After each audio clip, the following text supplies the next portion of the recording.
Hello, and welcome to the Cognitive Edge.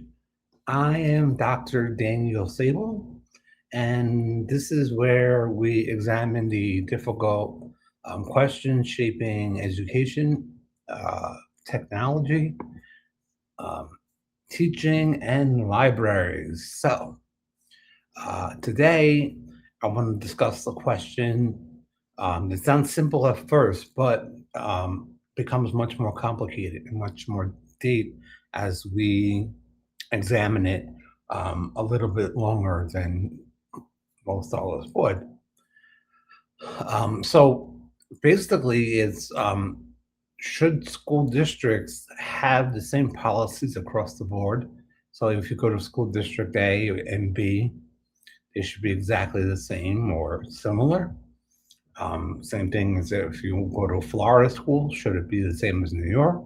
I think that'd be pretty reasonable. Should a student stay in one school district be treated according to the same rules as a student in the neighboring district? Should discipline policies be consistent? Should attendance rules be the same? Should every district follow the same procedures for bullying, for special education, for student safety? Um, we have, artificial intelligence, cell phones, academic integrity, mental health support, and parent communications. Um, and we have children who talk to each other, and one may say, I go to school A, and they allow me to have cell phones, and school B says, well, that's not fair because I don't have that. Um, or should local communities be allowed to create policies that reflect their own priorities, our resources, cultures, and our needs? This is not just a question about administrative rules, really.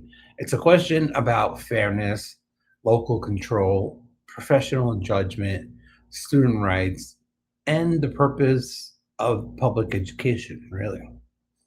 The deeper issue is whether a child's education experience should depend so heavily on where that child happens to live. In the United States, education is highly decentralized. We establish board requirements, but local school districts often make many of the decisions that directly affect students. District leaders and school boards determine policies on discipline, attendance, grading, technology use, transportation, extracurricular activities, school safety, and many other parts of school life. These are good reasons for local decision making, without a doubt, 100%. Communities, they are different. Schools are different. So, student populations are different. However, local control can also create significant inconsistencies. So, just as I was saying before, two students living only a few miles apart may attend schools with completely different rules, resources, expectations, and levels of support.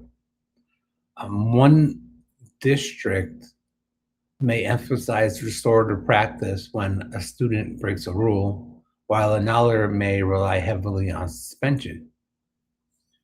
Um, you ask yourself, is that fair or is it not? I don't know. One district may have detailed procedures for responding to bullying. Another may have a policy that looks impressive on paper, but is rarely enforced. And then you have a district who may provide strong support for students with, say, disabilities, and another may make families fight for services that should already be available to them. Um, you know, One district may permit students to use artificial intelligence tools um, under, say, a teacher's supervision, where another may treat nearly all use of artificial intelligence as academic dishonesty. One district may ban cell phones during the school day. Another may allow each teacher to create a separate classroom policy. Um, This raises an uncomfortable but a necessary question.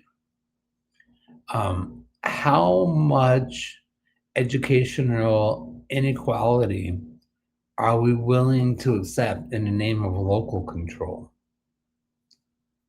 Um, it's a tough one to swallow. The argument for consistent policies um, and for common policies is fairness, without a doubt. A student's fundamental rights should not change when that student crosses a district boundary. Children should not receive weaker protections because they live in a district with fewer resources, less experienced leadership, or even policies that have not carefully been reviewed. Um, Certain principles should be universal, in my opinion. And I think that's pretty probably intuitive, but every student should have the right to really attend a safe school. Um, every student should be protected from discrimination and harassment. I think that some of these are probably pretty common, um, but every student with a disability should receive appropriate services and accommodations. Every student that's accused of serious misconduct should receive a fair process.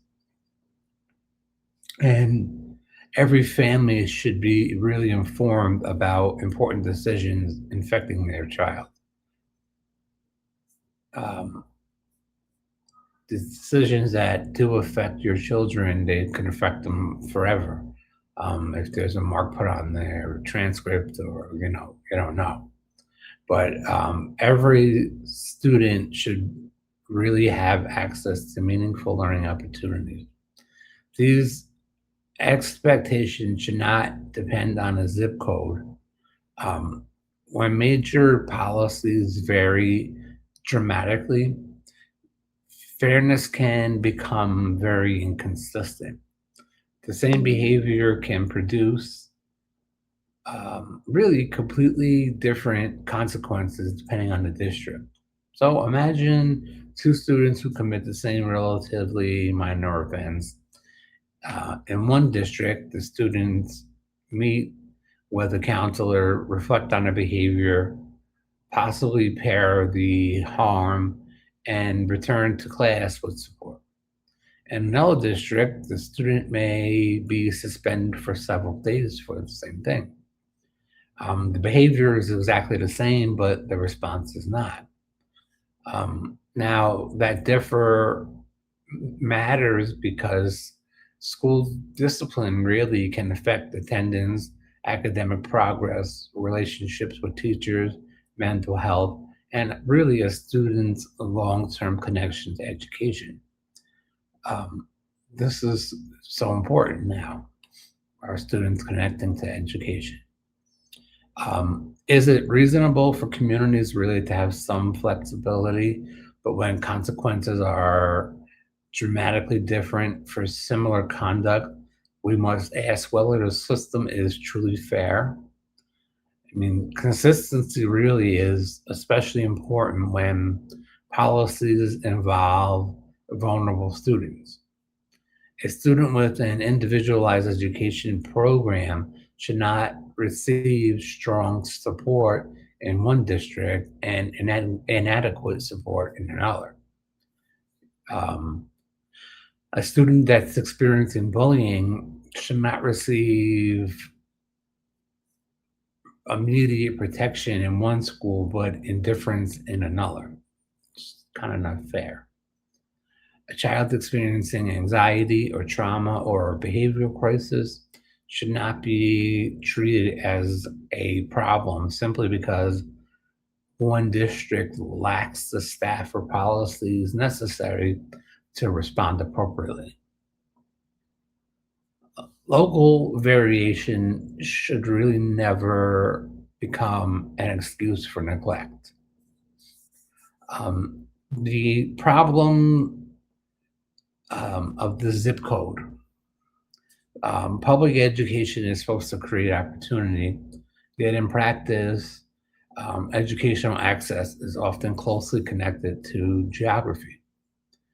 Where a family lives can influence school funding, class size, course offerings, technology access, special education staffing, extracurricular opportunities, library services, counseling support, and even the condition of the school building. Um, Policies add yet another layer to the inequality. Families who move from one district to another can suddenly find themselves navigating entirely different systems. The procedures for requesting evaluations, challenging disciplinary decisions, reporting bullying, or seeking academic support may change significantly. And, you know, we don't want that. We want to see all students do well. And the language, it could be different. The timeliness may be different.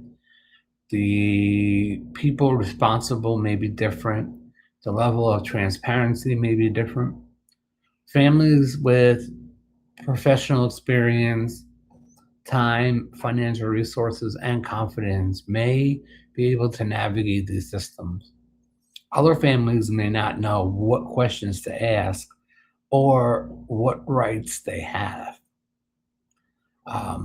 When policies vary widely and are difficult to understand, really the system often rewards those who know how to challenge it. Um, this is not genuine fairness.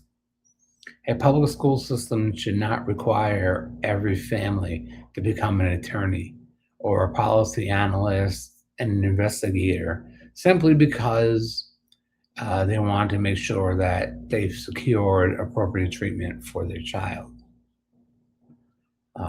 However, there is another side to this debate. Um, Schools do not exist in identical communities. So a policy that makes sense in one district may not work in another. Um, and this does happen. A large urban district may serve tens of thousands of students across many schools. And a rural district may serve a much smaller population spread across a really wide geographic area. And then you have a suburban district, which may have different transportation systems, staffing patterns, technology resources, and even community expectations. Whether policies are an obvious example, um, a district in a region with severe, say, winter conditions may need detailed procedures for snow closures, delayed openings, and even transportation safety. A district in warmer climate may have different concerns. Um, Transportation policy also vary for practical reasons. Some students may walk to school, others travel long distances by bus. Some districts rely heavily on public transportation, others operate extensive transportation networks of their own. Um, then we have technology policies, and they also may need local adaptation. A district that provides every student with a device can create different expectations than a district with limited technology access. So, smaller schools may manage arrival, lunch, movement throughout the halls, and extracurricular participation much differently than large schools. Local leaders are often in the best position to understand these practical realities. These things, they come up and they happen, and we need to be able to be flexible. Um, Teachers, librarians, counselors, administrators, parents, and students, they live within this community that we have. They understand local challenges and they may not be so visible to policymakers. A fully standardized system could become too rigid, or it could force schools to follow procedures that are inappropriate, inefficient, or disconnected from the needs of their students. And this is why the answer cannot simply be that every school must follow an identical rule book. Uniformity is not always the same as fairness, but equal does not always mean identical. Um, and that's probably one of the most important ideas in education is that equal treatment does not always require identical treatment. Um, Students, they're individuals. They have different strengths. They have different needs. They have different backgrounds and circumstances that they bring to the table. A policy that demands identical responses in every situation may appear fair, but it can create unfair outcomes. Um, when I think about a student who repeatedly falls asleep in class. A rigid policy may classify this behavior as defiant, laziness, or just failure to participate. A thoughtful response would ask why the student is exhausted. Is the student working late to help support the family? You know, you may find out so many different things. Um, and sometimes students are willing to share, sometimes they're not, but um, you learn and you work with it. So you may find the student is caring for younger siblings. Um, you may see the possible health issues at home. Is the student really experiencing housing instability? That's a big one. Is the student suffering from anxiety or depression? Many students come in and they don't like the way they feel in the school building, so they have panic attacks and depression. Is the student afraid to sleep at home? The behavior may look at the same thing and it may look the same to others, but the cause can be very different. This does not mean that schools should have no expectations. What it means is policies must leave room for professional judgment, compassion, and context. Um, the same principle applies to discipline, attendance, grading, and student support. A good policy creates consistency without eliminating humanity. Um, Really, the best approach is a shared foundation. The strongest solution is not completely standardization and not unlimited local control. The best approach is a shared foundation of essential policies combined really with responsible local flexibility. Um, I think that that's something to think about.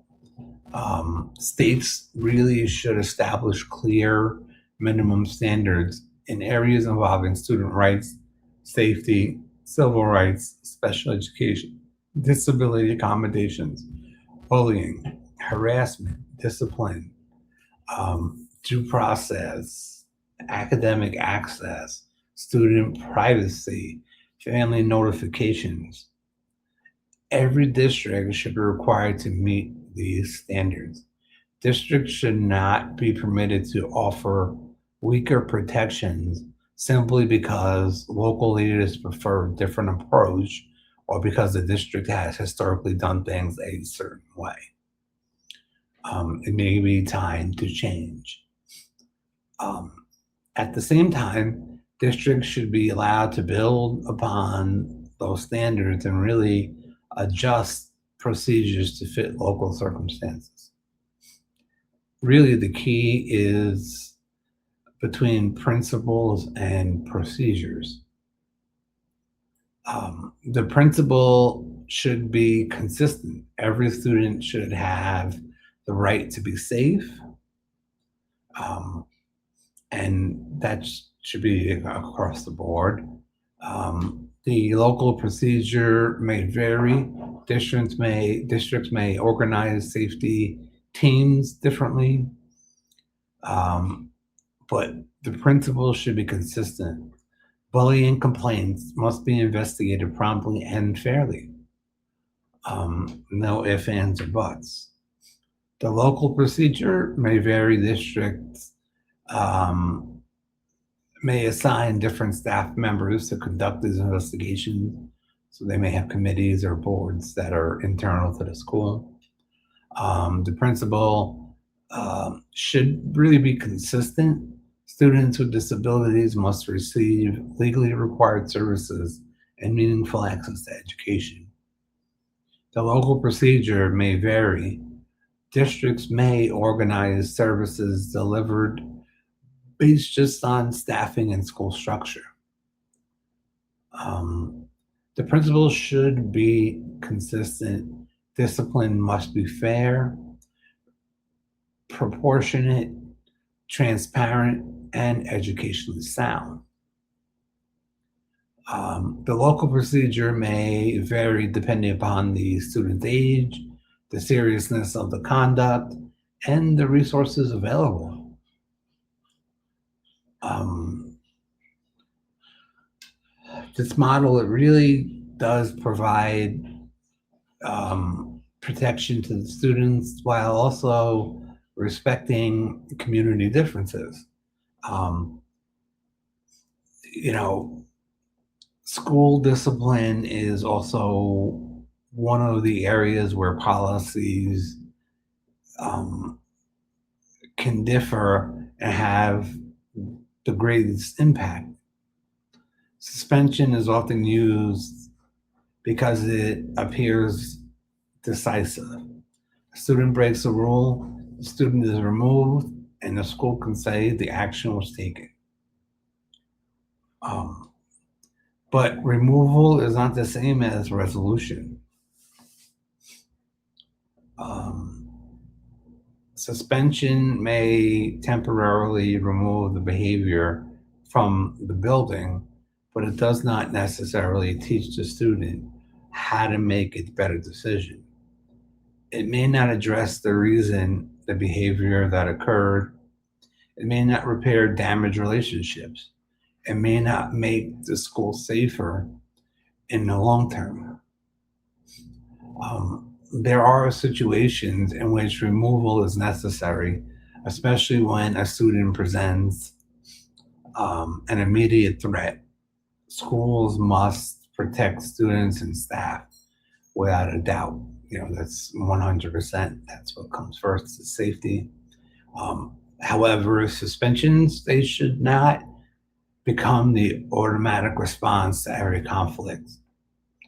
Um, Act of disrespect, emotional outbursts, or even rude violations. Districts should follow common principles requiring discipline to be proportionate, careful, documented, developmentally appropriate, and connected to the student's learning. Schools really need to ask what happened, who was harmed, why was the behavior occurred, or why did the behavior occur, what support is really needed, and how the student can return successfully and then reintegrate back into the environment. A consequence without reflection may simply produce resentment. It may produce anger. A consequence combined with accountability, support, and restoration has a better chance of changing behavior. Bullying and school safety cannot depend on local um, interpretation. Um, Bullying in another area where students need consistent protection. So, bullying is an area where students need consistent protection. Nearly every school district has an anti bullying policy. The problem is not always the absence of policy, the problem is often inconsistent interpretation and enforcement. So some complaints are handled immediately, others are dismissed as ordinary peer conflict, but they shouldn't be.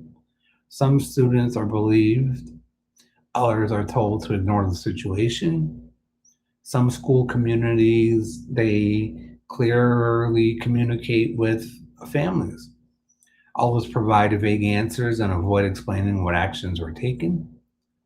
Um, there's really a difference between conflict and bullying, but schools should really not use that distinction to minimize the seriousness of the behavior.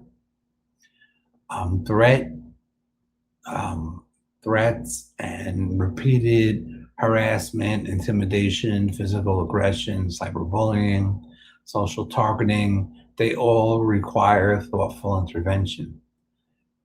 Every district should follow clear procedures for reporting, investigating, documenting, responding, and following up.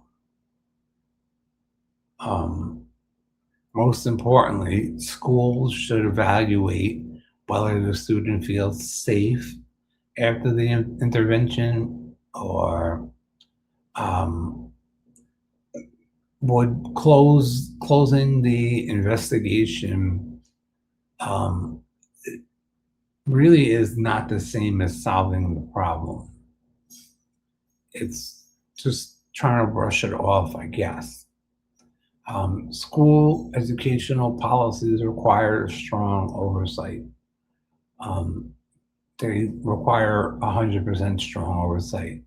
Special education provides perhaps the clearest example of why common standards actually matter.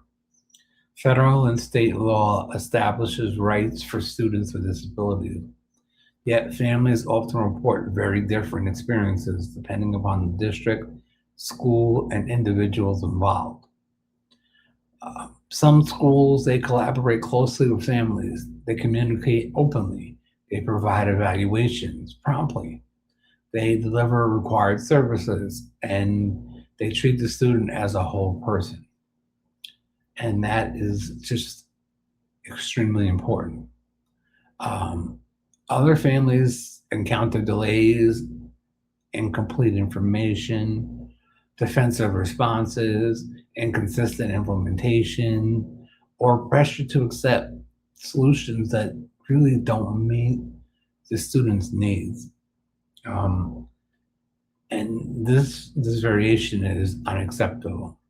A student's access to appropriate support should not depend on whether a parent understands legal terminology, can afford an advocate, or has enough time to send repeated emails and attend numerous meetings. That's what happens with a lot of schools. They begin to rope you in with the emails and, you know, setting you up with getting um, somebody to help you navigate, and it's just a mess.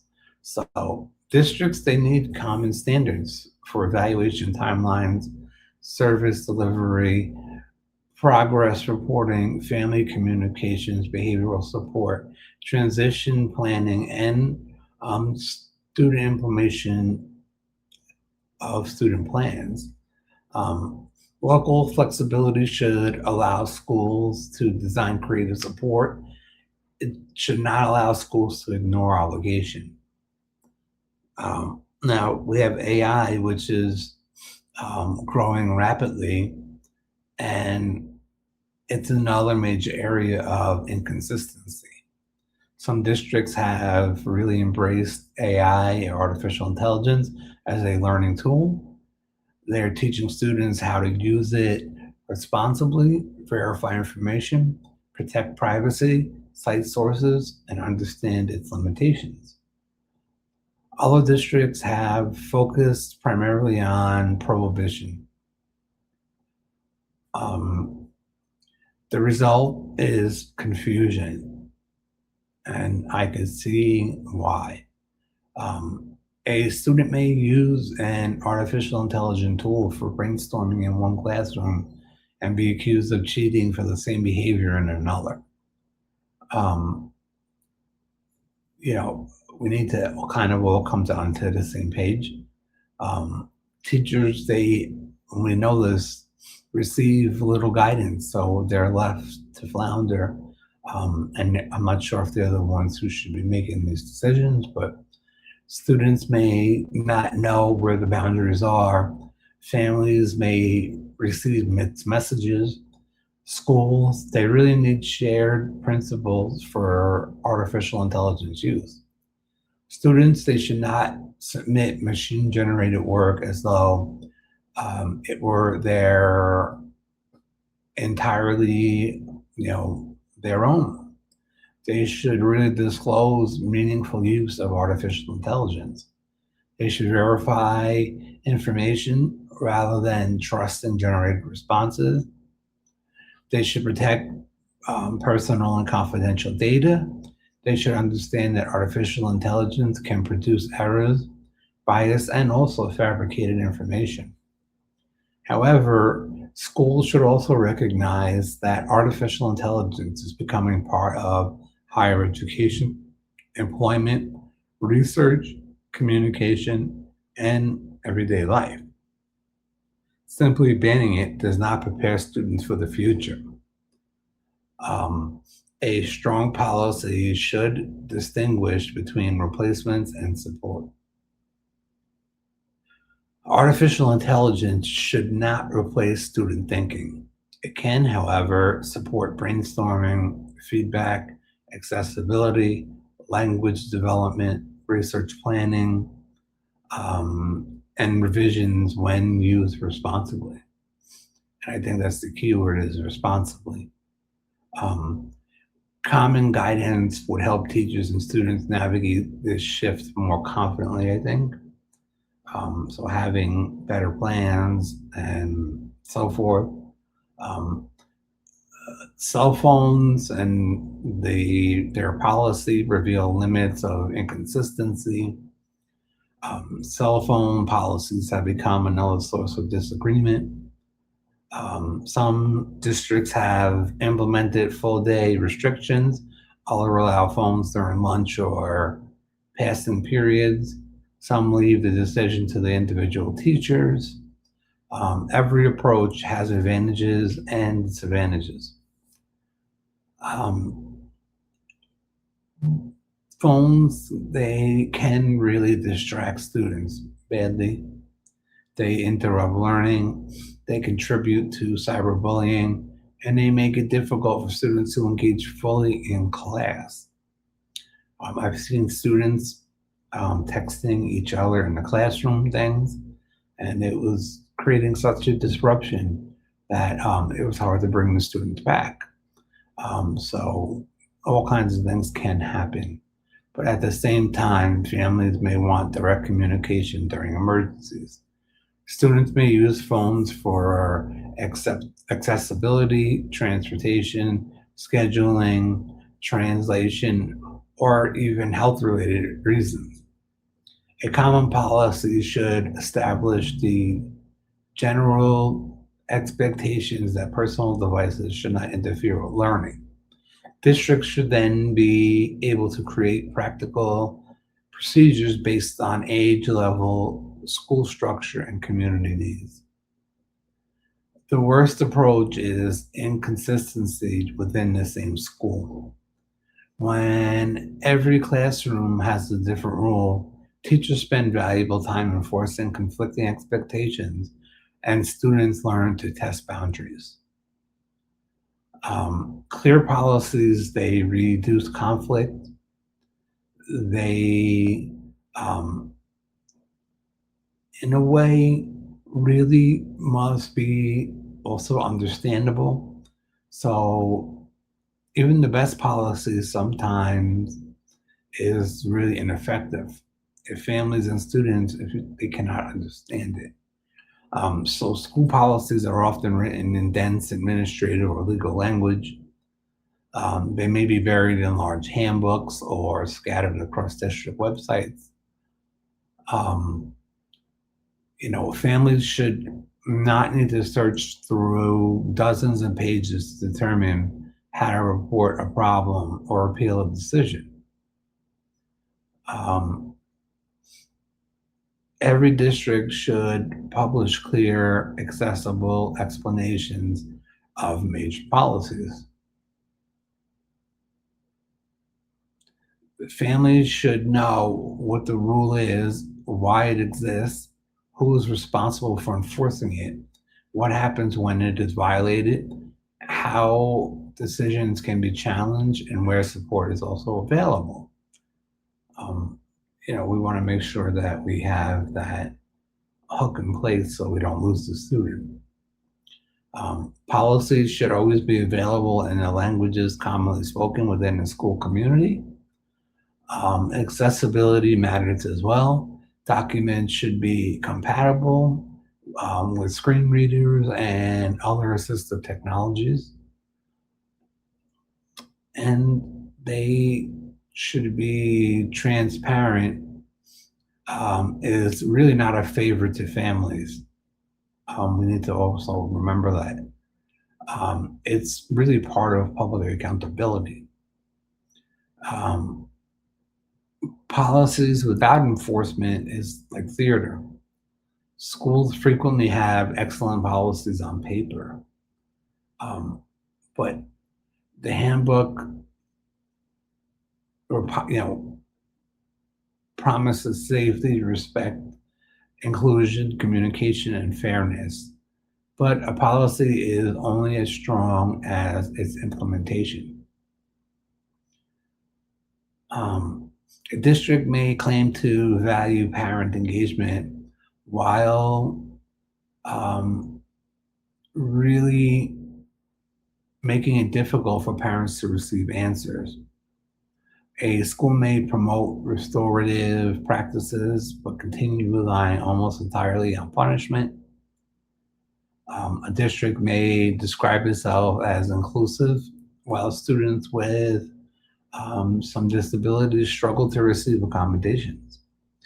Um, you can see this sometimes when you walk into a school building. You can see it and don't feel it, kind of. A school may have an anti-bullying policy, but really fail to follow up after a complaint.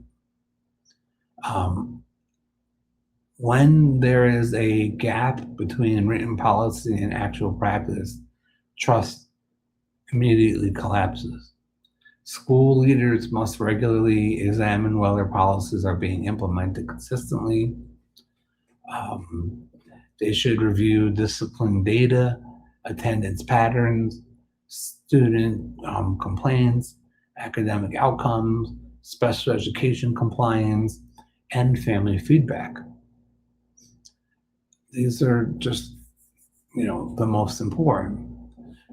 They should also ask whether certain groups of students are receiving different consequences for similar behavior. They should ask whether policies are solving problems or merely creating the appearance of action. That is also another very important one. Accountability should not only apply to students, they must also apply to systems.